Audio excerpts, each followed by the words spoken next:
I thought that it would be very nice to participate in this particular meeting. Thank you so much. Thank you very much, Dr. Chandaria, for your words on acceptance of the role of youth and the acknowledgement of the youth themselves of their own potential. And then the larger acknowledgement by our country, our government, and all actors together of the role of youth. And also praise for the peace that we have driven by the youth, the peace that we have that has been driven by the youth. Thank you very much for those. Dr. Chandaria is accompanied by Mr. Daniel Juma and Mr. Samuel Budoi from the Global Peace Foundation. I wonder if they just want to say a short word. Mr. Juma? Thank you, Dr. Hari. Thank you very much. And thank you, Honorable CS, and everyone who is here today, my patron, Dr. Chandaria. We have been really focused, as Dr. Chandaria said, on the issue of youth, because as you rightfully said, and it has been said, is that it is the youth who always used, especially in the election time, to create trouble. And if the youth decide, they will keep the peace. And as a foundation, guided by our patron, Dr. Chandaria, we have done several things. In the UN, we established, we came up with a volunteerism program to encourage young people to have the spirit of volunteerism as a way of gaining employability. We know that everyone has been complaining about the youth badge, but I believe that Africa, being the youngest population, we can actually take advantage of the youth badge as long as we can be able to keep our youths busy, get them into jobs, through entrepreneurship, through innovation. The youth badge can be a resource that can push Africa forward. So as a foundation, some of the programs that we've been doing that are supported by Dr. Chandaria includes the President Fellowship, which is a mentorship program involving young people, from all the 47 counties in Kenya. We have done this for the last 3 years, and we would want to now that we have a new administration, to be able to work closely with the CS and then President William Ruto to push it forward. Also, the issue of PVE, CVE, is very, very crucial. It is the youth who are at risk because they are valuable for misuse. They are valuable for recruitment into extremism. We have to be involved, into programs to make sure that our youths do not get recruited into extremism. So we work closely with partners on programs to prevent violent extremism. We also worked in the last elections. If you saw, we worked with the NCIC on elections bill and norma, telling the youth, just vote and go home, do not be used to throw stones. And the youth listened, and we're happy that the Kenyan youth have come of age, and we are very sure that with the work that we are doing, with the work that this program will do, this attitude of young people will be maintained into the future. That Kenya will no longer be a country where people fight because of elections. Let the politicians do their bit, let the youth vote, but let the youth continue working, continue hustling. So thank you so much. I look forward to the deliberations today and how we can be able to continue supporting this very, very noble cause as Global Peace Foundation. Asanteni. Thank you very much. Those are very interesting concepts that you've shared with us. The whole area of the youth bulge, the population dynamic around young people, and how to tap on that in terms of not just volunteerism, but entrepreneurship, support through mentorship and fellowships, also addressing the issue of radicalization and extremism. But I like that we spoke about election bill and norma. Thank you very, very much. Lots of commendable work there. I'd like to move forward and thank the Global Peace Foundation led by their patron, Dr. Manu Chandaria, and move now on to perspectives in terms of working together. There are many actors on our meeting call today, but I'd like us to focus on how we come together under a coalition, the Coalition on Youth, Peace and Security. I think that this coalition today is being represented by Ahmed Noor Bashir, and he'll give us insights on collaboration and alignment from national level downwards. I can see Dr. Chandaria's hand is up, maybe not for us. Yeah, for you. Yes, okay, all right, okay. Go ahead. Today, what I would like to do is that under the Ministry of Youth, the organization that we have now created, or what we are going to push towards, we would like to provide 500,000 Kenya shillings towards to start the project on anything with the youth are concerned. Thank you. Thank you very much. We are delighted, I think all of us can, if you can, give a round of applause, either by putting up an emoji, and if not, maybe by just let us see your face. Young people, you have given yourselves a platform, but Manu Chandaria has given 500,000 shillings to get this platform moving. All of us are delighted. You can see the round of applause. I can see some faces I haven't seen for a long time. I can see some warm hearts there. Thank you so much, Dr. Chandaria. This is very, very good news. And I'm sure the young people are going to write to you themselves and let you know how they're going to utilize this resource. Thank you so, so much. We acknowledge that. Having said that, I think this is the opening for our team from the National Youth and Peace and Security Coalition to actually speak to us. Tell us what you're going to do with this wonderful contribution to the work you're doing. So Ahmed Noor Bashir, if you're here, over to you.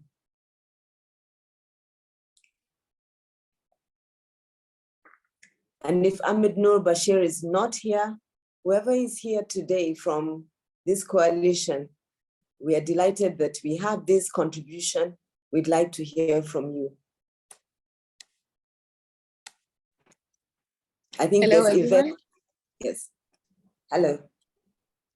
Hello, everyone. Ahmed has still not logged in yet, but my name is Yvette Odoyo. I am part of the steering committee for the Kenya Coalition on Youth, Peace and Security. So currently we have about 157 members already on board, and these are mostly youth-led organizations or organizations that are led by young women and so forth. We currently have an objective to basically create a multi-stakeholder platform for sustained communication, coordination, and partnerships between youth peace builders, youth-led organizations, youth activists, and even civil society organizations.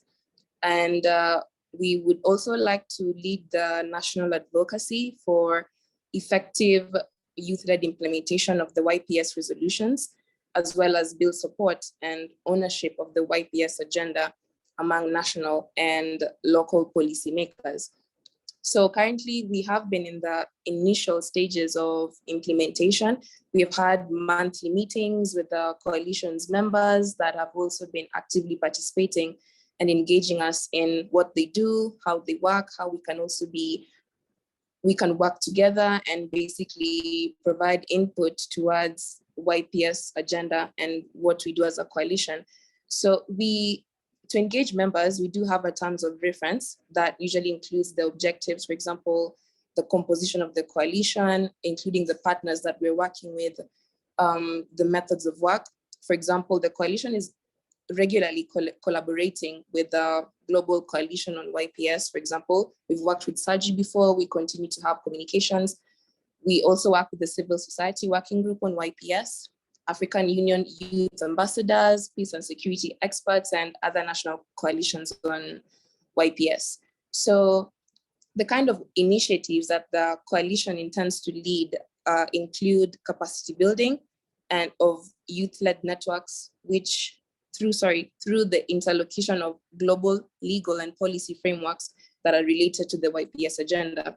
We also have a goal to organize bilateral meetings with key stakeholders, such as with local and national government officials and other relevant factors, this being another important meeting that we're glad to be a part of. And we'd also have a goal or an initiative to develop joint strategies and campaigns to advance the YPS agenda.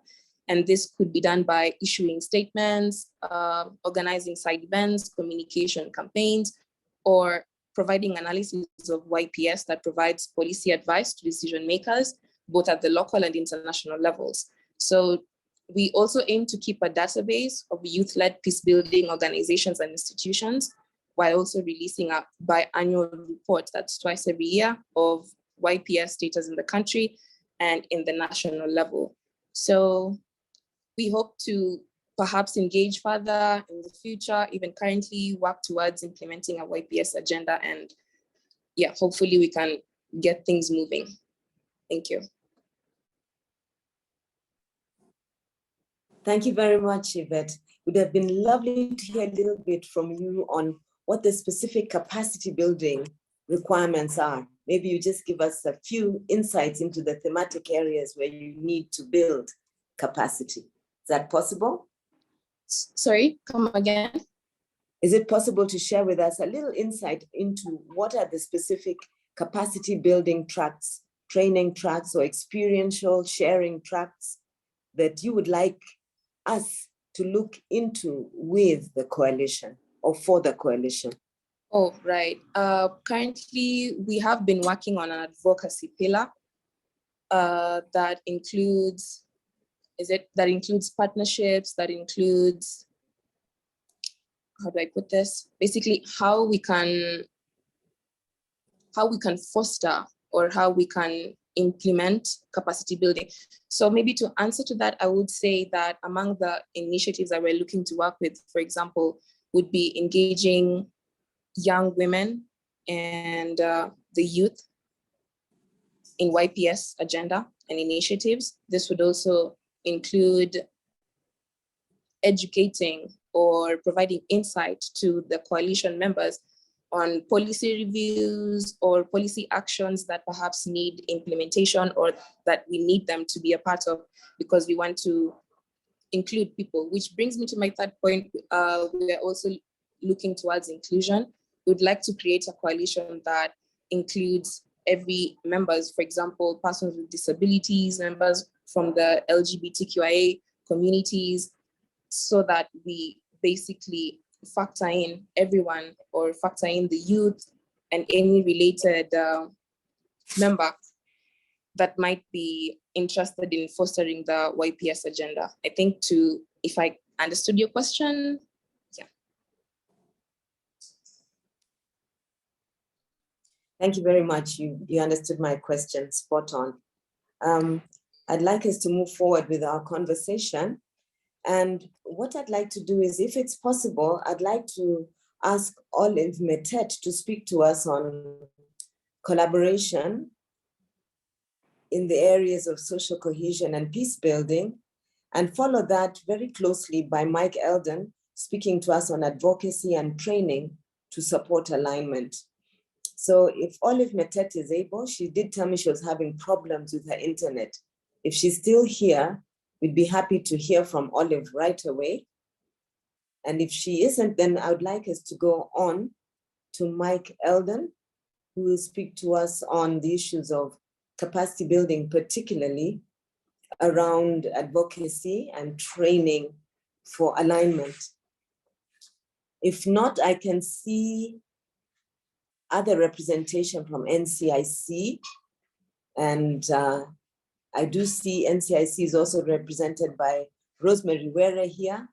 So if Rosie Were can speak on behalf of NCIC, we'd be happy. If Olive is unable to join, and then we'll move on to Mike Eldon.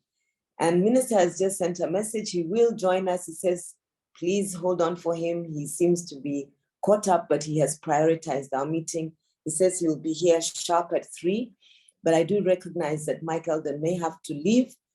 So I do want Mike to share his thoughts on capacity building in this area of young people, peace and security.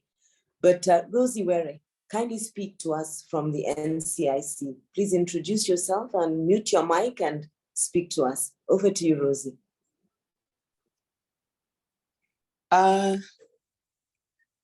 Good evening. I hope you can all hear me. Yes, we can.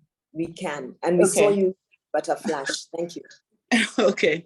My name is Rosemary Were.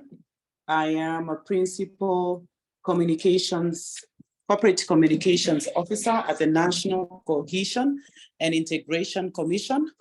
My colleague Olive Metet, who's our head of corporate communications, will join in. I think she's having a problem connecting, but she has been part of this. She was part of this, the physical meeting, the first physical meeting. Yeah, so basically, I will just touch on NCIC, National Cohesion and Integration Commission. We are under the Ministry of Interior, and we were established after the post-election violence, where we all know what happened. We lost over 600,000 lives, 1,200 lives, and over 600,000 people were displaced. We had a mediation team, we had a national dialogue and recommendation for Agenda 4. So that is how the National Cohesion and Integration Commission was formed through an Act of Parliament number 12 of 2008. There was need to have an institution that would bring together the National Cohesion and Integration Agenda for Kenya. So our mandate, in short, is to facilitate and promote equality of opportunity, good relations, harmony, and peaceful coexistence between the persons of the different ethnic and racial communities in Kenya, and also to advise the government on all these aspects. Our vision is to have a peaceful, cohesive, and united, integrated Kenyan society. I will move ahead because of time and just say why the youth, peace, and security agenda. In Kenya, we know that about more than 25% of Kenyan population is the youth, so we cannot ignore the youth in all the work that we do, including peace building, which is a process. So as NCIC, we ensure that we incorporate the youth in all the work that we do. And we know that the youth face key challenges that pose a threat to peace and cohesion in this country. First of all, let me just say that the youth played a very key role in the last election that we held. We did not see the fracas that we normally associate the youth with. And you know, when it comes to peaceful coexistence and the youth, it moves the issue of hate speech and violence is not just physical. It also, when the youth is involved, we talk about social media and the internet, and that is where the youth are, and that is where the life is. So we saw the youth playing a very key role in advocating for peace, and we worked with a number of them to deliver the election. The peaceful election that we saw, the calm that we saw during the election, the tolerance that we saw was not automatic. A lot of work went into it, and the youth played a big role. So they face challenges that pose threats to cohesion in our country as youth. And we have to develop and implement appropriate strategies and policies and programs that are top priority to make sure that we curb these challenges. Some of the challenges, I will not mention all, include deep-rooted ethnic hatred, failure to embrace diversity, intolerance in terms of ethnicity, cultural, religious, and political spheres, stereotyping of true and false narratives, some political incitement, which end up squarely fall on the youth because they end up being misused by our political leaders through divisive politics and ethnic-based politics. The biggest thing that also affects the youth, I can see you, Mike Eldon, how are you? The biggest thing that affects the youth, and we did a research on that, and we have a report on that, you could find it on our website. the NCIC website, is criminal gangs. You know, like the youth in the counties, they're involved, very young youth involved in criminal gangs, and they end up being used because they're of unemployment. They are easily used by our political class when election times come, and not just election, throughout, because they are easily lured because of lack of employment. Drug and substance abuse, erosion of morals and values. It's interesting to note that as parents sometimes and elders, we lose control of our youth and then end up losing them. So those are just some of the challenges. And hate speech, which is misuse of social media, using hate speech on social media, negative use of social media is a big challenge to the youth in terms of cohesion and integration in this country. So which way forward? We as NCIC are working with, we are in talks with National Youth Council. We are in talks with the NYS in terms of capacity building for the youth, awareness for the youth, advocacy, just to see how we can rope in the youth in the national cohesion and integration agenda in this country.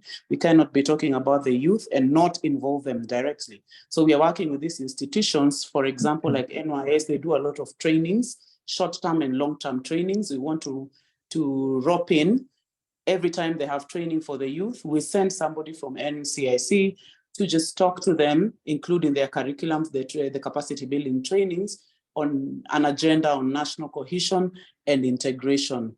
We are also in talks with the National Youth Council. We have an MOU coming to work with them. We are in talks with universities like University of Nairobi and the Kenya Institute of Curriculum Development, just to inculcate in our curriculum the national cohesion agenda, so that we're not just talking to the adults, but we are also inculcating this at the early formative stage, the national cohesion agenda in the curriculum, so that when they go to high school, when they go to even primary school and the universities, there's in our curriculum, the national cohesion agenda. So we are also proposing to work with partners like everyone who is here on youth exchange programs, like the county governments, the national government, like the ministry. I'm glad that the CS will come on board, just to have youth exchange programs and have youth from different counties to engage with youth from other counties, just to share cultural, sporting activities. We've been doing that. We have a program that is called Sports for Peace, and we go to the counties and engage youth from different counties, from different cultures, just to engage them, because sporting and culture is one of the things that bring us together. We have other programs that we are working on and partners that we want to bring on board, but even the partners that are here are key to come on board and work with us.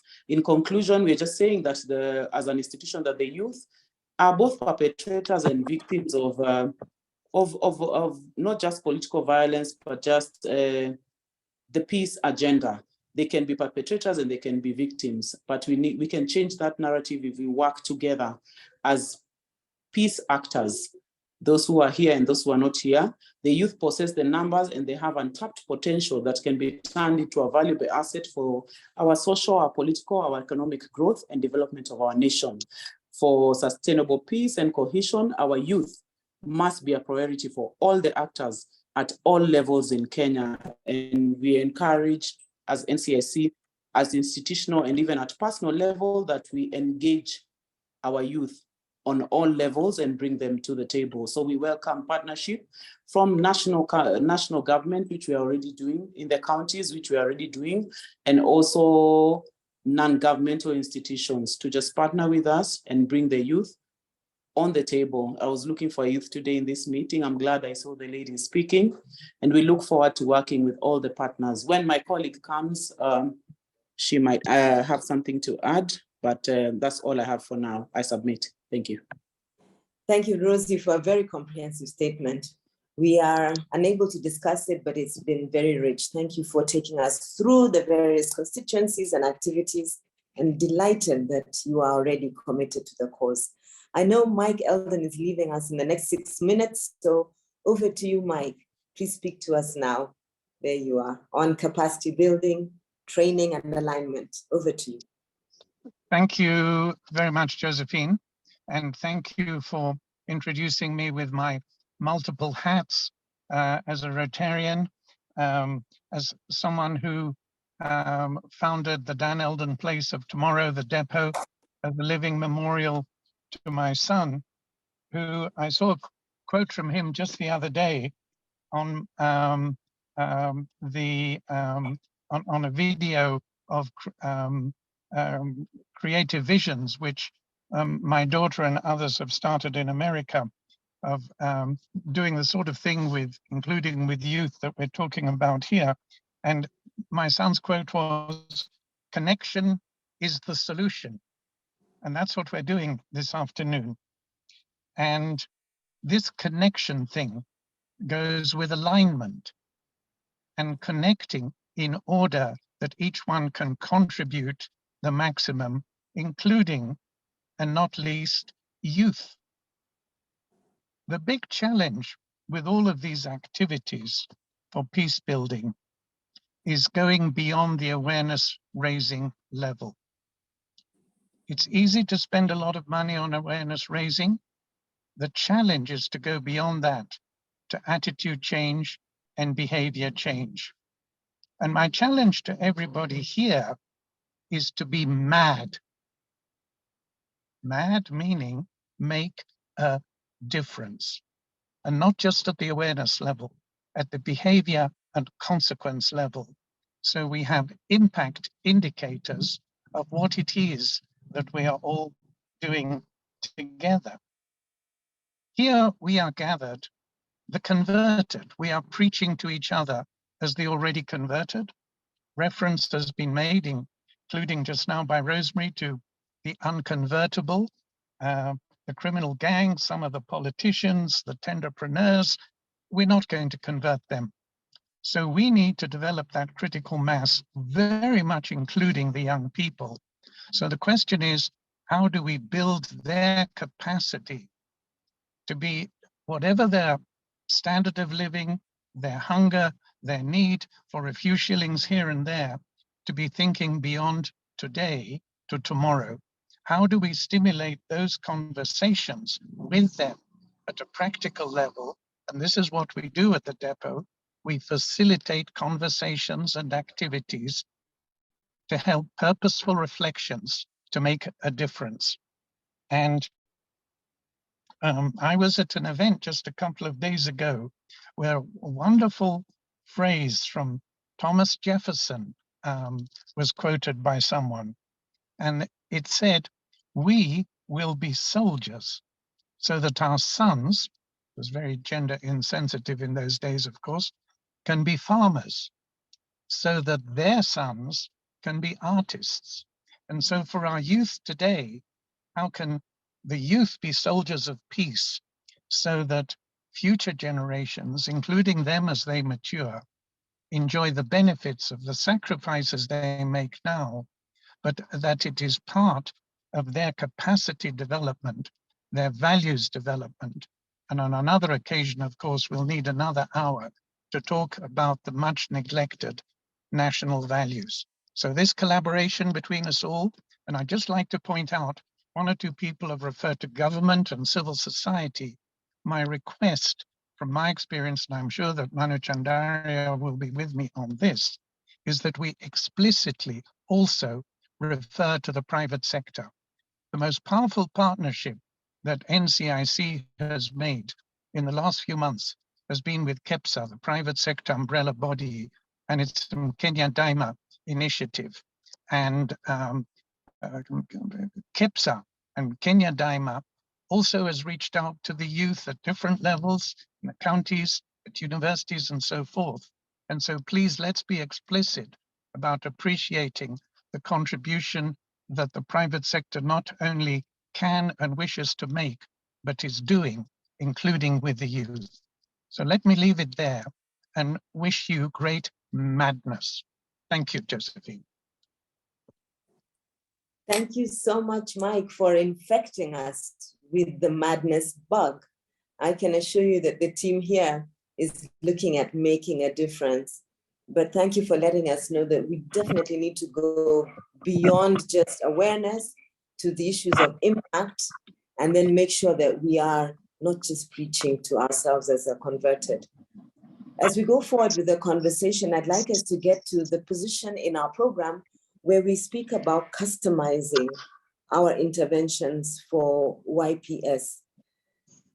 I'd like us, therefore, to invite the YMCA to speak, and this will be followed by reflections from the Great Lakes region. We'll build on to the Africa region and then global reflections on YPS. I'd like to therefore allow the floor to now Beatrice Toita. Kindly kick off and give us grassroots reflections from YMCA. And that will be followed by Kennedy, who will speak about the Great Lakes, followed by Dr. Ako from the AU, and then global reflections from Saji. Over to you now, Beatrice. Thank you, Madam President. Good afternoon, everyone. My name is Beatrice from Kenya YMCA. I'm sorry I might not be able to put the video on because of possibly interruptions because of a slow internet connection. If I can just very quickly go through some of the reflections from the grassroots. We work with young people to empower them, and we are based in 12 counties in the country. And we have recently done a needs analysis from the young people, and that's why I love the conversation that is going on. We have the information from the ground, and the young people are looking for ways that they can stop being idle, because they believe that unemployment and the fact that they are not having something to do is the reason that they are misused to become perpetrators of violence in order to get some money or to fend for themselves and their families. So they feel it's the only way they can get something small. So how do we go beyond that? How do we create alternative livelihoods for them? How do we hold the various levels of government accountable? Because if we're saying we would want a quality document where the young people are involved, then we are also looking at the future steps post actually having a national action plan. What happens next after we get a national action plan? What are the implementation strategies or enforcement strategies of the same from grassroots to national level, and ensuring that the young person has some money in the pocket and also are kept busy, and not just kept busy, but having something quality that they can use for themselves and for future generations. So we had some of the suggestions in place that can help with this, and they fall under various activities that we came up with. For example, we have already mentioned sports, which is a very good way of young people coming together and ensuring there is cohesion, cultures meeting, and also demystifying stereotypes that are usually there, and reducing on the hate speech that is usually there on social media, where we have keyboard warriors who can insult each other all day. So having them come together will reduce on such friction that we have among the youth. Capacity building, Madam President had asked about it earlier, and it is training some of our youths on alternative dispute resolution mechanisms, mediation and negotiation skills that some of our partners at the coalition are already working on and training young people on. We have the organization that is called the Upcoming African Youth Organization that has been training young people on ADR, that is the alternative dispute resolution mechanisms. We also have mental health as a huge issue when it comes to youth peace and security, whereby a lot of young people who are victims have been affected by violence that the country has undergone over time. So how do we heal the trauma? How do we help them get past some of the issues that they are unable to cope with, including unemployment, including lack of funds to provide for themselves and their families.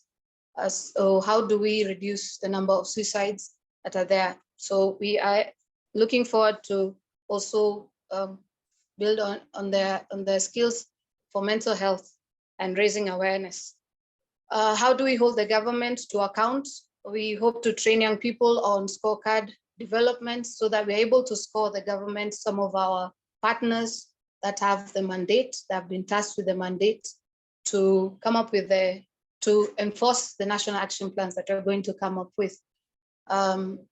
Because if no one is holding us accountable, then we might not be able to deliver on this agenda and have a good quality national action plan that the youth can own and say that we can relate to it. So having them undergo a training on scorecard development, that they're able to score us as CSOs, they're able to score us as the government, will be a good initiative. There's also financial literacy and digital skills literacy, whereby we are able to teach them on how to use IT to get mileage or further their business courses on social media, because social media has become a huge market for the young people. So we will be looking into how we can capacity build them on those issues. The other pillars are social media engagement. We all know the young people are online. So going to where they are and engaging them at their level would be a good way to involve them and ensure that they participate in the whole process of creating the national action plan. We also have awareness creation to the community in general, as well as proper and targeted governance and advocacy towards the achievement of the national action plan, and having roundtable meetings with the young people and the community, the young people and the government, and having them take positions in decision-making organs from grassroots level to national level, so that they're able to own the process and thereafter relate well with the national action plan and take it up and implement some of the things that we have put in them for them. So with that, Madam Chair, I will end my presentation there.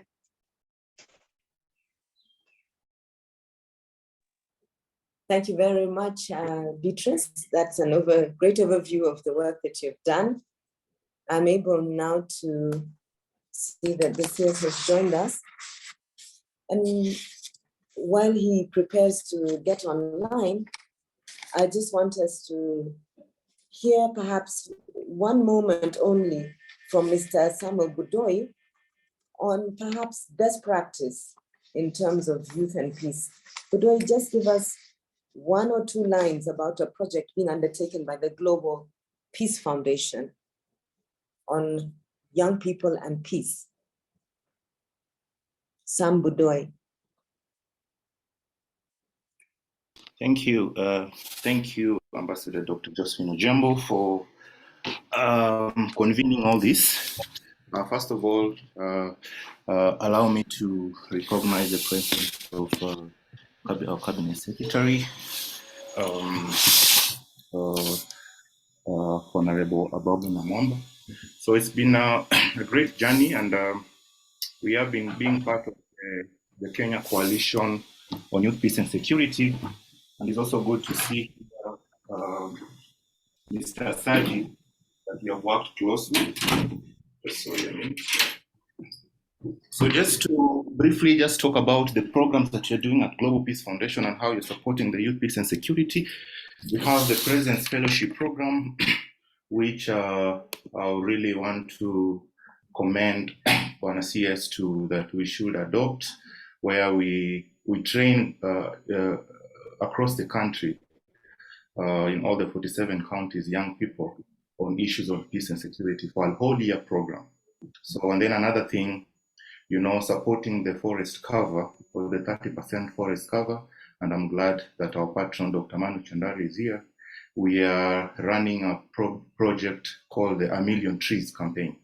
So we are trying to find alternative sources of livelihood through going green, especially targeting counties that are prone to conflict. So we have case studies through our program of the President's Fellowship Program where we have reformed bandits, from the sides of Laikipia, Baringo, and Turkana, who have actually recognizes our effort and what we are doing across the country. And we'd like to upscale even the President's Fellowship Program through our other chapters in East Africa. So we're having this one as our pilot project that we started in 2020. So we are getting into our cohort, the third cohort, and we are glad to report that already we have 134 global county ambassadors here in Kenya that we are training on climate change, issues of youth empowerment and peace and security. And of course, lastly, on business development, we are just training them on how to write proposals. Most of these young people are running initiatives across the 47 counties. And it will be good one day if we invite them and also invite you to honor them and just recognize also the good work they're playing in terms of youth peace and security and climate change. Otherwise, I want to sincerely thank you, Josephine, for inviting me to say a word. Thank you.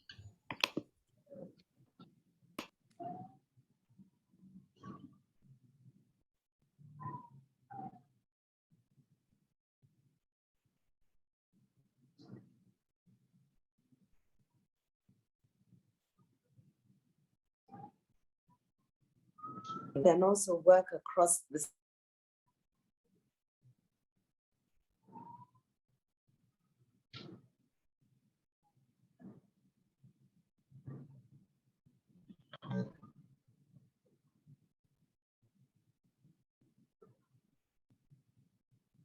Up until now, we've heard a lot about the issues of cooperation amongst young people, cooperation between them and other sectors of the population, between civil society and government, and underscored by Mike Elden, who's had to leave, cooperation between private sector, government, and civil society on the issues of young people, peace, and security. We've heard about our initiative being a long-term process, and we've been asked not to tire by none other than Otto. The fact that we need to keep going in terms of the dialogue is something that we should make ourselves ready to do. We then heard from none other than Elder Manubai Chandaria, who spoke to us on the acceptance of young people by themselves, by the community, and the acceptance of young people of their role. Not only did we hear from Manubai on the issue of acceptance of young people, Manubai put at the table his own donation to our initiative. He gave us 500,000 shillings to get started this afternoon, for which we are deeply grateful. I'll move forward. We also have heard about the Youth Bulge from the Global Peace Foundation. We've heard about issues of entrepreneurship, mentorship, and fellowships, but all of these focused on ending radicalization and violent extremism. And then we reflected on election Bila Norma. We went forward and heard about a multi-stakeholder platform from the Coalition of Young People on Peace and Security, and the terms of reference of this coalition, and the areas of capacity building, including around communication, and the fact that they draw experts to the table to give them the training that they need. They also spoke about communication campaigns and the work they're doing on building not only partners, but engaging them. And then they spoke about engagements with young people, persons with disabilities, and even the LGBTQ community. They spoke about inclusion and the need for inclusion to enhance peace. We then heard from the NCIC, very, very comprehensive presentation on eliminating ethnic hatred, stereotyping, the issues of criminal gangs, political incitement. We move forward to hear about drug and substance abuse, and then on to the issue of the erosion of national values. We also spoke with the NCIC on the negative use of the social media. I'll go forward. NCIC spoke to us about their partnerships with institutions such as universities, even with the Kenya Institute for Curriculum Development. They even went forward and spoke about youth exchange programs, sports for peace, but their call was individual and institutional engagement around young people. Mike Eldon spoke to us on DEPO, on aligning young people and spoke about words that his late son shared on connection being the solution. He then challenged us to be mad, meaning make a difference. And as you came on board, CS, we were speaking about building the capacity of young people, thinking beyond today, about facilitating conversations and purposive reflections. And then we spoke about now, as you got on with the YMCA, holding government accountable. So that's where we are in our conversation, and you've heard from Sam Udoi. We'd be happy to hear from you, CS, because actually the most important thing for us today is to align with the national vision. And we couldn't do that without hearing from you specifically on what your vision is for youth, peace, and security, what the potential roles are of the actors around the table, how we can pull together around the national action plan, and what indeed you see will be the deliverables that we can put on the table. So over to you, CS. Thanks for making time out of your busy work schedule for us. We appreciate that. Asante Balozi, asante sana. Am I loud and clear? Can I be heard? Yes, you can. We can hear you. Okay. Is Manubai with us?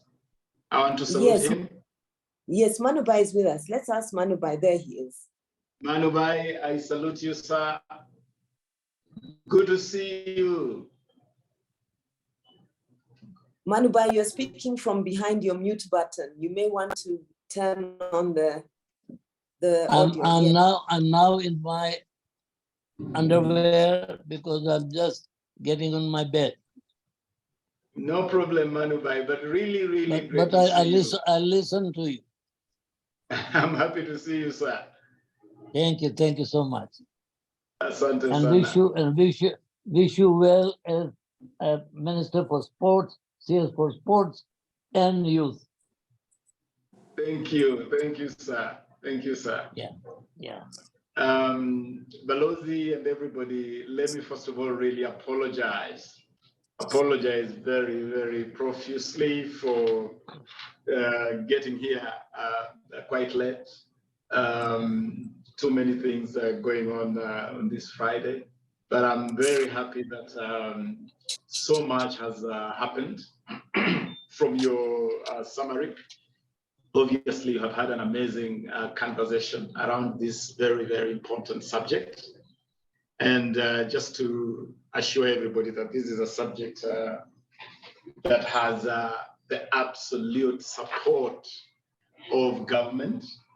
This morning, I met His Excellency the President. We were discussing the President's Award.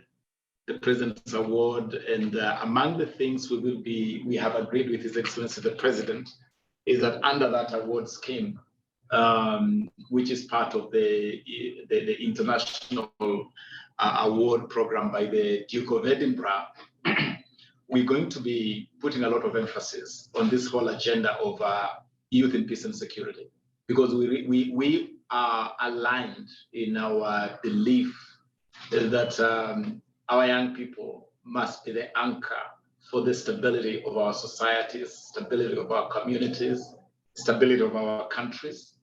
But it's something that we should not be wishing for. It is something that we should be investing in deliberately and intentionally. And that is about mobilizing, deliberately mobilizing our young people around actions that promote peace, that promote stability in our communities. And as a ministry, which quite appropriately is responsible for youth, is also responsible for sports, and now we are also responsible for the arts, music, film, theater, fashion. All that is a resource we believe can be mobilized to get our young people to be champions for peace and security. The priority for us right now, and let me disclose that I've also had occasion to discuss this at length with the US Ambassador, Her Excellency Meg Whitman, who paid me a courtesy call this Monday. our priority that we also agreed with Her Excellency the Ambassador is that number one, we need to get that national action plan, that national plan of action in place. I'm glad that this conversation has been going on for a while with the Finnish embassy. And it is something that we should now mobilize immediate action around. I hope that from this engagement today, we could actually get a small team that can start working with us, with the ministry, directly with my office, and together with our National Youth Council and the ICGLR Youth Forum, the Multifunctional ICGLR Youth Forum, to start putting together this national plan of action. And that for me is a priority, because that will then give us the policy frame on how we're going to work in a structured, deliberate, and intentional manner. We already have a bill on the table, which we are calling the Youth Development Bill. Is a bill that is targeting the engagement of young people in a cross-section of issues of our society. I believe that if we hasten the process of putting together the National Plan of Action, we will also be able to influence that bill, so that that bill also becomes an anchor piece of legislation for the actions we want to take. So quite urgent is the policy frame, and the policy frame should be that national action plan. I am really, really grateful to Manubai for your very, very generous support once again of 500,000 shillings to support this initiative. Thank you very much, Manubai. We don't take that support for granted. Yes, we really thank you. We believe that this is a resource that should be able to help this initiative to take off. And my ministry will also be very happy to find other ways to supplement the support that has come through our very eminent senior Manubai Chandaria. So Balozi, my beginning point really as an ignition is that let us put in place a team to get the plan of action moving immediately. Secondly, I want us to get to a level where we start joining the dots in this process. We have the ministry here through our agencies like the National Youth Council, and we have partnerships starting with the ICGLR Multifunctional Forum, which has both a Kenyan footprint because it's headquartered here in Nairobi, but now has a regional reach across the 12 member countries of the ICGLR. I also want us to join this to the Young African Leaders Initiative, YALI. YALI brings together young African leaders from 14 countries in this region. I had the privilege of presiding over the graduation of the last cohort of 90 young people from this region at Kenyatta University 3 weeks ago. And I want us to use this resource to spread the whole agenda of mobilizing young people in peace and security, both in Kenya and across the region. Let us not limit ourselves to the Kenyan borders. Kenya is a regional anchor state. Kenya is anchoring the South Sudanese peace process. Kenya is engaged in the stabilization efforts in Somalia, in Sudan, in Ethiopia, in Congo, DRC. So Kenya already is a pivot for regional peace and security initiatives. I would want, as we prepare our national action plan, to really position Kenya as a regional pivot so that our young people will not only be essential for peace, stability, and security in Kenya, but also then take those experiences to the rest of the region. Now here I'm talking about the Horn of Africa and the Great Lakes region, a region that really needs Kenya's experience and Kenya's thought leadership and know-how on matters peace and security. Finally, I want us to deploy sports and the creatives, sports, music, film, theater, to promote the peace agenda. Next week, I will be in Wajir. I'll be in Wajir to witness an amazing football tournament by a young entrepreneur who is a son of Wajir and is doing business in Isli, in Wajir. He is sponsoring a football tournament to promote peace and de-radicalization in Wajir and that whole northern belt. It's an amazing initiative, I believe. And this young man is working with the Ministry of Interior, the Ministry of Defense, and our own ministry here. It would be amazing to get someone from this initiative, because this should now start taking form as an initiative, to join us and go to see what young people are doing in Nigeria to fight radicalization, to reintegrate young people who have been victims of radicalization, to dry the swamps of radicalization in that part of the country. And this is really what we need to be doing, to deploy sports and the creatives in our effort to mobilize young people around this important agenda of peace and security. Balozi, asante sana. I'm available, as I have indicated already. I'm available, my office is available to continue playing a role in this initiative. Asante sana. Thank you very much, CS. We are delighted that you could make time, and also by the richness that you've shared with us.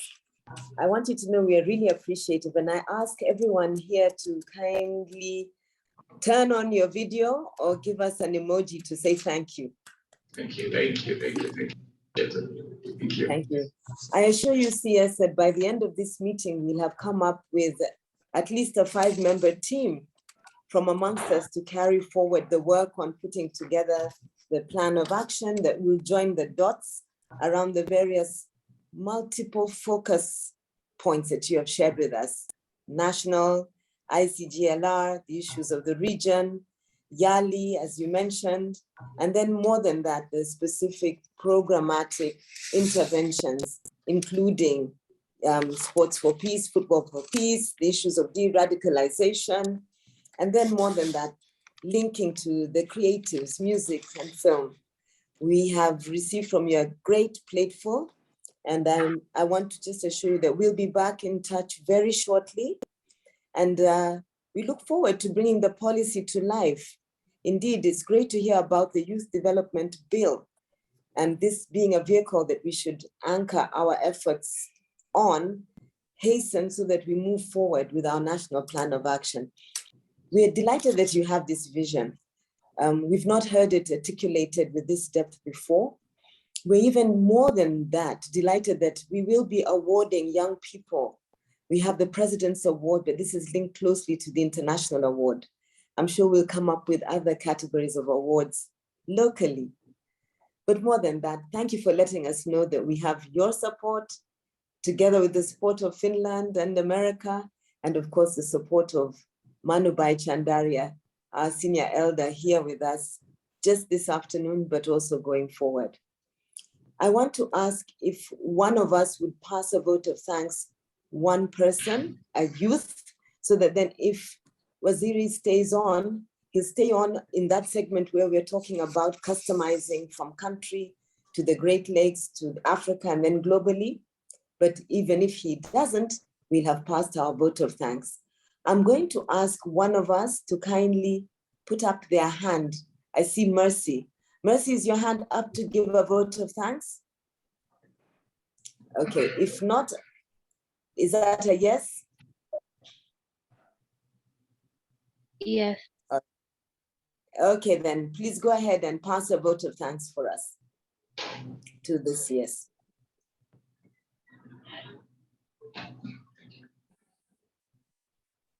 So I'm Mercy from Commonwealth Youth Peace Ambassadors Network. It's been a pleasure to host you, Cabinet Secretary Youth Affairs, Honorable Ababu Namwamba, from the team, Global Peace, YMCA, and the National Youth Council and all the organizers present, we want to say a big thank you for making time out of your busy schedule and also for the experiences you're sharing. Myself, I'm part of the Yali network, and it's great that you have a thought towards us not being young leaders of impact, not only in our country, but actually for the region. And for that, we look forward to hearing more from you, and especially the youth bill, which I've come across, and it's quite comprehensive in tackling many issues. And yes, we do wish you the best in advocating for youth issues, and we look forward to many more impact programs. Thank you, Mercy. Asante sana. Proud of you graduating from Yali, and I hope to see a lot of you involved in this initiative moving forward, deploying your skills from the Yali program. Thank you very much. CS, if you will tarry a little bit, you'll hear the rear end of our conversation. We are moving forward from national to the Great Lakes, and I'm going to ask Ken to speak to us about the Great Lakes region.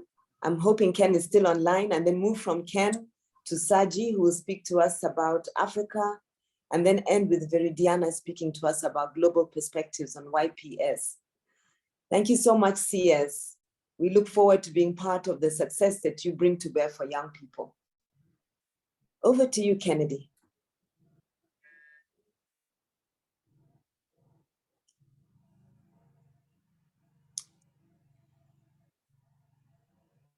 All right, take it up now. Yes, over to you. Thank you so much, Ambassador Jambo. CS, Honorable Babu Namwamba, thank you for this important meeting.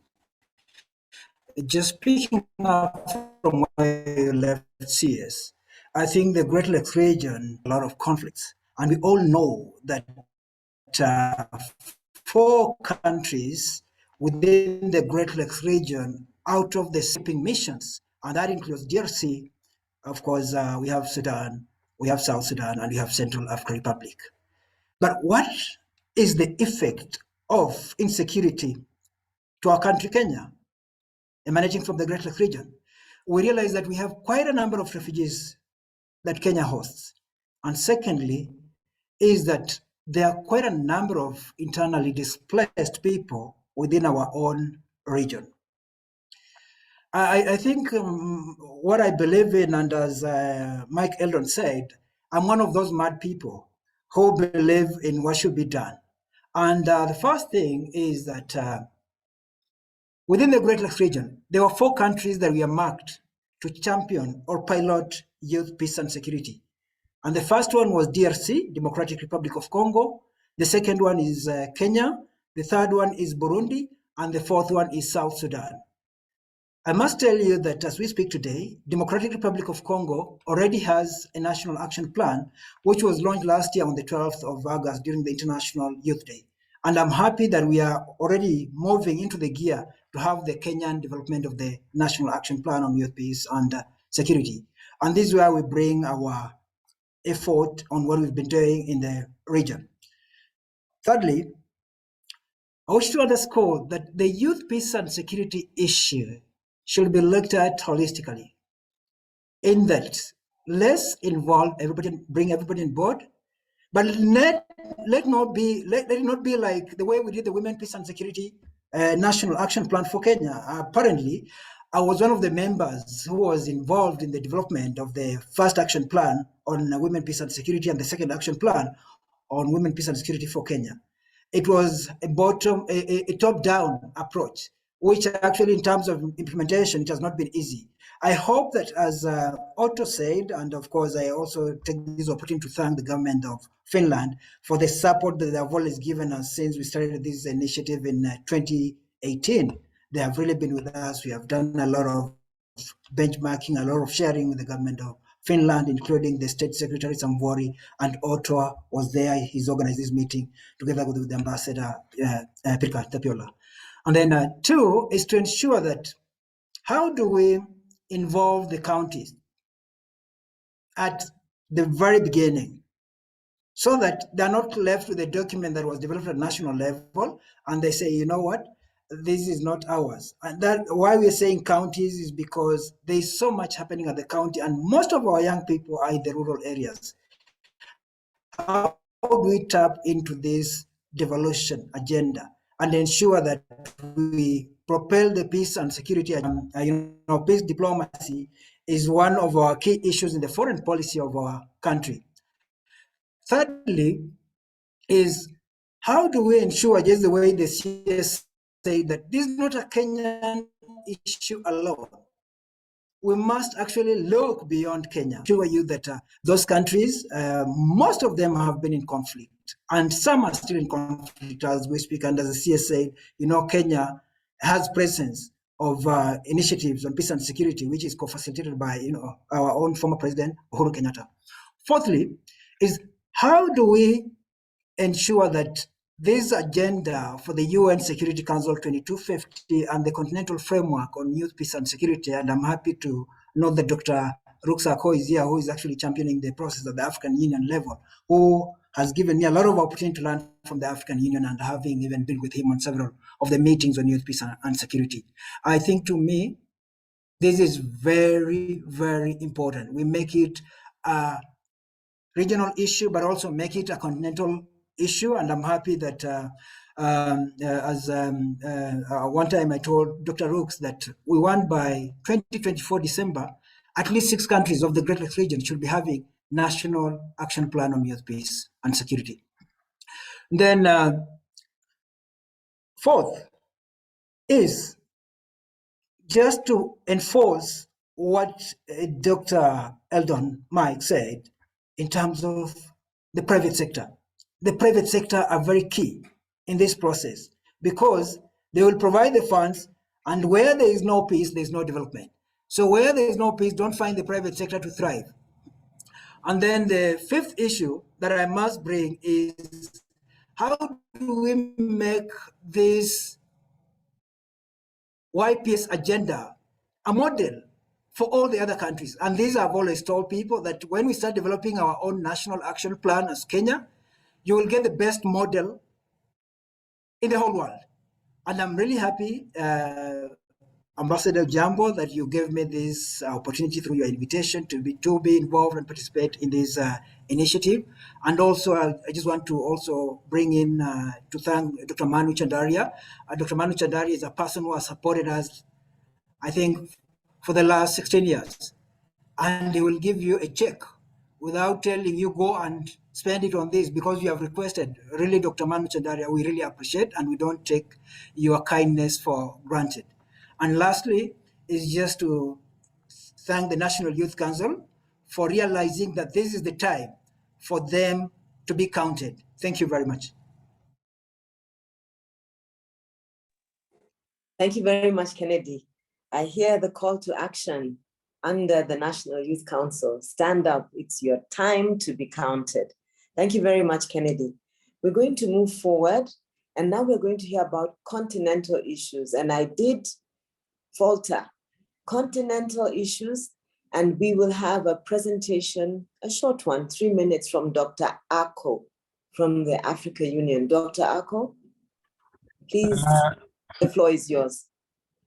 Thank you so much, Ambassador Jambo, and thank you so much for the way you have run the program thus far. I'll be speaking without the video on. At the AU, we have technical issues. I'm out of there to be able to be in this meeting. Also, thanks, Kennedy, my brother, with whom we've worked and championed this journey, as well as Saji, who is also on the call. I will go through very quickly. I think it's indeed a pleasure that Kenya is looking to develop its national action plan on YPS.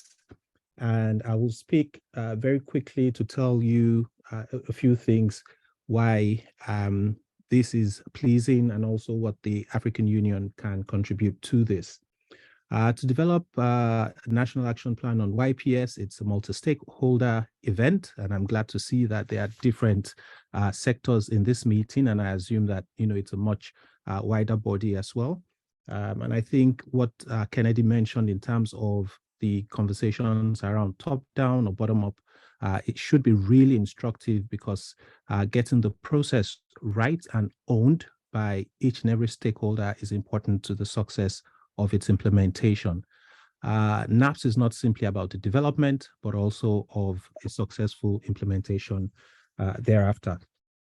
And what does the AU bring to this conversation? First is to note that in terms of normative frameworks, we have the Continental Framework on Youth, Peace and Security that encapsulates some of the, if you like, touch points on youth, peace and security. We have the experience of convening partners and parties, including the RECs, the RMs, development partners, institutions within member states. And we've already successfully engaged with 2 member states to get this done, Nigeria and DRC, and we're currently going on with 3 other member states as we speak. I think it would be nice to also mention that in this regard, we have fora for experience sharing, and I think the ministry will also receive an invite in the days to come, hopefully sometime next week or the week after, where we're looking to bring member states that have developed their national action plans, those that are in the various stages, and those like Kenya that are beginning the process, so that we can learn from each other, we can converse about the normative frameworks that should guide these, and how the specificities of each member state should be recognized and highlighted in their national action plans. It's also important that we have the technical competence. We've not only have engagements with the Peace and Security Council annually on YPS, but we've also developed several toolkits on YPS, the Continental Framework and the Guidelines document, which could be really instrumental in also helping the process. But in terms of other things we bring to the table is, I heard the CS talking about YALI. At the AU, I'm sure you would know, we also have our youth ambassadors for peace, each one representing each of the 5 regions. And I'm glad that in the first cohort, we had Emma, who is Kenyan, and I'm glad she's also in a way part of this process. But these youth ambassadors also have the, if you like, ears of policymakers, and I think they can also be a useful resource to the process, not just the one representing East Africa in this case, but all 5 of them. In terms of partnerships with ICGLR, COMESA, we held an interministerial on YPS a couple of years ago, which was hosted in Nairobi. And I think some of these conversations also either germinated or at least took place during and after that process. So as the African Union, we'll be very happy to be part of this process. We would like to provide all available resource within our reach in terms of technical, human, where there's financial as well. But I think the main call here is that this has to be a process that is taking on board the views of everyone. Everyone can't be at the table at the same time. But I think it's important and really instrumental to ensure that this is a process where young people's voices are heard, where the penmanship of the youth ministry is vital, and where other partners, and I see here Rotary, and other YMCA, the NYC, there's room for everyone to make a contribution. But I think my warning here from experience is not everyone can be at a table all the time. So I think let's emphasize on how this process can be made successful. There will have to be sacrifices made on each and every one.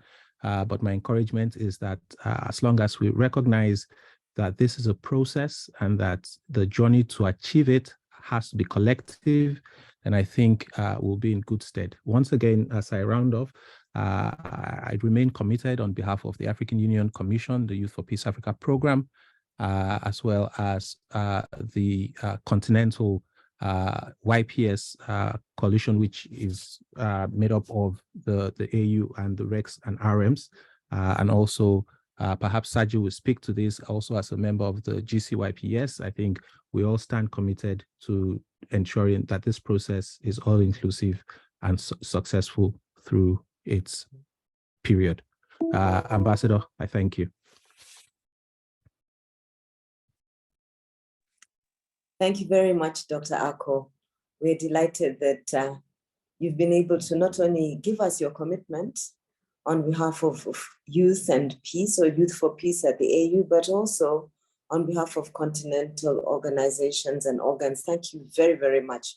And also for telling us that we can reach out for guidance on normative frameworks, technical expertise, and also work with the youth ambassadors for peace. Thank you.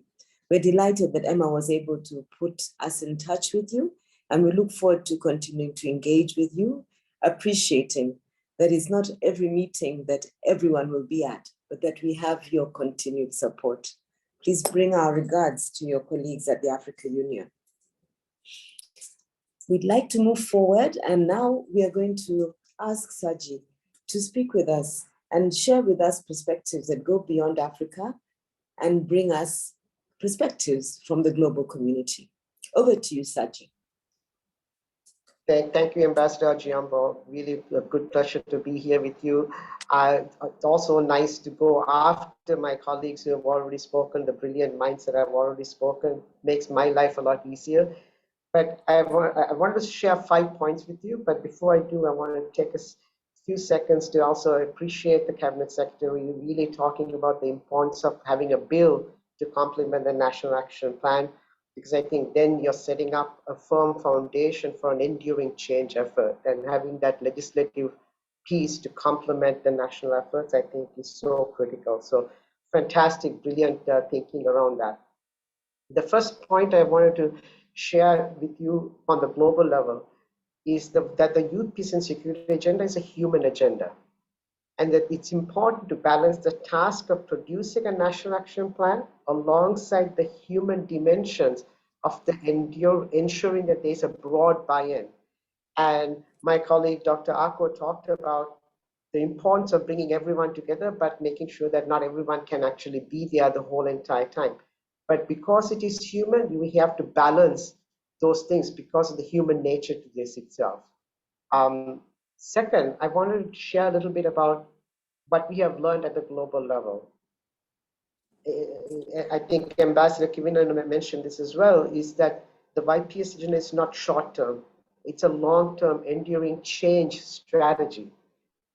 And at the global level, many years back, we actually took a step back to ask ourselves a new question. We did ask, why are young people joining violent groups? What are the push and pull factors? But we realized we were asking the wrong question. So maybe an important point here as you embark on this new journey in Kenya is to ask a new disruptive question. And the disruptive question at the global level we asked many years back was, why are most young people peaceful? And that question, when we asked, it led us to unpacking a whole slew of opportunities, as opposed to just looking at the downside of young people. We were looking at the upside of young people. And that actually helped us. That is the question that led to the global norm shaping work at the 3 Security Council resolutions. Essentially, those normative frameworks is about recognizing young people as a political force for peace. I think it's important to think about young people as cultural shapers and influencers. But at the heart of the youth, peace and security agenda is a political agency of young people, and we cannot disregard or undermine or undercut that itself. The political agency is so critical. So when you think about national action plans, shaping norms, social, political norms is so critical.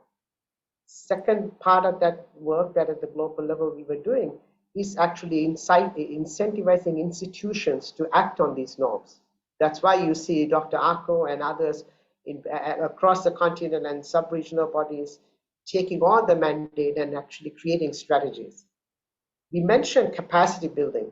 I think it's important, a lesson here is within the capacity building is strengthening institutions, adults within institutions and adult-oriented institutions to understand how to see young people as partners is as important as building the capacity of young people to engage in these processes. Because often the capacity building is top-down, and I think it goes both ways, which has led to the Global Coalition actually co-chairing the Global Coalition. So young people are co-chairing the process alongside institutions. So it's another example of a model as you think about the National Action Plan strategy in Kenya, what leadership role do young people play in the process?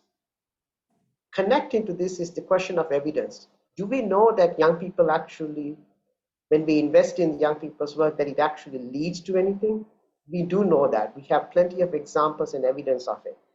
But the most concrete evidence now that is coming from Kenya is that for every $1 invested in young people's work, there's a $5 to $10 return, a social and economic return on that investment. And it is coming from a proof of concept that we've developed in Kenya. This $1 investment to $5 to $10 return the return is for the young people themselves, but also return to the state institutions in those communities and to the private sector in those communities. So it's important to understand that when we invest in young people's leadership as partners in peace, that there's a $5 to $10 return, not just to young people, but to state institutions and to the private sector in those communities. So that's a social return on investment evidence that we already have. It can actually be capitalized on as you think about investments in youth leadership in the national process itself. And the third point I wanted to highlight is a promising practice emerging from around the world is that there is a nationally mandated commission on YPS. If it's grounded that way, I think it provides greater clarity across government and civil society that there is a coordinated effort. It's important to ensure that that's there so that across different ministries and government entities, there's clarity about purpose and the coordination, that the day-to-day coordination that it has. And its role in making sure civil society is a co-leader, partner, where youth are involved in this. The fourth, I think, is we've set up a global community of practice. Dr. Akko talked about the continental. We also have a global community of practice of at over 28 countries now. Public officials and young people coming together to learn from each other how to strengthen national action plans and national strategies on YPS. What's unique is bringing together uncanny partners, public officials and young people. Often they don't see each other in the same category as partners, and we are bringing them to see each other as partners. And these are folks who are drafting national action plans or have drafted national action plans, alongside young people on the activist side, pushing the envelope and saying, how can we become partners in the national strategy itself? So it's a lot of lessons to be learned, and we are happy to shape those and share that with the work that we are unfolding in Kenya. The fifth and last point I wanted to make, I think, is the importance of ensuring that there's adequate resources, financial and human. We cannot take this for granted. That oftentimes, I think Kennedy also hinted at this, a lot of attention is focused on the upfront work of designing the National Action Plan, but the oxygen runs out when it comes to implementation because that hasn't been adequately financed from the very beginning. The financing of implementation should be not an afterthought, but thought of as something part and parcel of the strategy in the beginning process itself. Because the credibility of all the work that y'all are trying to do is measured not by a fancy piece of paper, but how it's making a difference in people's lives over the coming years. So the enduring change strategy should think through what are the norms, what are the institutional commitments over the many years to come. And we are happy to be part of this process to help advise, help share the knowledge that we have, experiences of what works and what hasn't. And I'm really glad to be part of this conversation as well. Ambassador Jambo, thank you for allowing me to speak with you today. Thank you very much, Saji. Very, very well put with the 5 pillars or the 5-point agenda. You know, one of the things you brought to the table is the issue of evidence. And I think it's great that whatever we invest in, we're able to benchmark and prove actually works. And so it's remarkable that every dollar invested into young people has a $5 return. It surely is prudent business to therefore invest in young people. But then there's also lots of interest around the issues of clarity of purpose, the global community of practice, and seeing each other as partners and adequate resources. And one of the things you said that struck me was enduring change, the long-term benefits, but the long-term engagement for enduring change. And then, of course, your friendship, the hand of friendship that you have extended to all of us here, Saji. We really appreciate that, and we appreciate your remarks. We look forward to engaging again with you, Saji, as we do look forward to engaging with everyone who has come out this afternoon here in Kenya to speak with us on this platform. I'd like us to move forward. I know that we said we'd be on the call for an hour, and I think we've actually exceeded that. But I'd like to ask the National Youth Council to just give us next steps. And then having done that, there's so much up on the chat group. I'd like to ask that you all look at what's up on the chat group. There are a few interesting links that you can take down and read and study later. But before we even do that, I hear some interesting news on an ongoing initiative towards getting us together under the Finnish embassy. So Otto, please share with us 1 minute about an activity that will bring us together very soon. Over to you, Otto. Thank you very much. Sorry, I'm driving a car at the same time at the moment, so I might be cutting off a bit. But yes, as mentioned, the CS himself, when I met with him, or my ambassador, asked the Finnish embassy to host a kind of workshop on the National Action Plan on youth, peace, and security. We've been working closely with the CS's team and kind of having that workshop on the 16th of March. And some of the invitations will most likely be sent early next week from the CS himself and the ambassador Tapiola, who will be the host of the event. And on that notion, I think kind of as mentioned by one of the previous speakers, unfortunately not everybody can be on the table at the same time. But I hope that everyone's interests will be represented on that table. So the idea of that workshop will be to kind of look into the National Action Plan process and how to kind of steer that right direction in order to have everyone's voices heard in that process. Thank you very much. Thank you very much, Otto. We really want to thank the Finnish embassy and through you, the ambassador himself, for his active interest in this initiative. And in fact, for being proactive in terms of thinking about bringing us together for the next stages. I'm sure that when we get to this meeting, we will already have a lot that we have put together that now we can distill to make a very robust outcome out of the process then. We look forward to hearing from you, and thank you for joining us. I know you have a trip. We're wishing you a safe journey and look forward to also talking with you in the new week. Having heard from Otto, I'd like to ask that we allow the National Youth Council to give us a word in terms of way forward and reflect on the key take-homes that we have highlighted during our 1 and I think half-hour session this afternoon.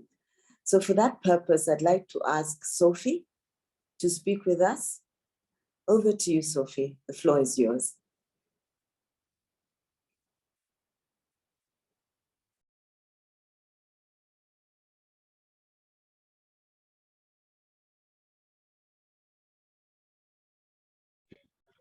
Madam Ambassador, I think Sophie is on the road. The chairperson must be on the road, and allow me to be able to give a conclusion I think she will allow me. I will chat her later, but I think she's on the road. So just picking up from the conversation that we've had today, and indeed we are very grateful for all of us being in this session, and especially for the CS actually coming in and giving us our way forward. The key takeaway points are actually, number one, the alignment and the governance structure. As the CS has actually put out that we need to form a committee that will work directly with his office that will champion this. And that is one of the key next steps that we are doing. And hopefully the same time that this committee, not hopefully, we know that he is tasking this same committee to work closely with his office to ensure the first meeting is done, and probably unveil the committee as well within that first major gathering that Finland is hosting. The other key takeaway point that as well from this meeting is the fact that this process is a partnership and collaboration process, and putting the young people at the center. It is a co-leadership, co-partnership process, and therefore really and a long-term process. And therefore, in all our thought process, in everything that we are doing, we must be able to look at this process with the longer term view. So having that partnership and collaboration, even coming in, understanding that even as we partner, as we come in, this is a long-term process. The other bit that was a critical takeaway was the fact that Kenya in itself is a host for ICGLR, Youth, Peace and Security. So at a regional level, Kenya is the eyes are on Kenya leading the process for the region. And this also puts the spotlight on Kenya leading its charge in the continental level and at a global level. And therefore, it therefore gives a lot of weight into Kenya peace and security, Kenya youth peace and security. And I think that is where even Saji was alluding to a commission, a clear structure that will be able to really demonstrate what is this that Kenya is doing in the youth peace and security.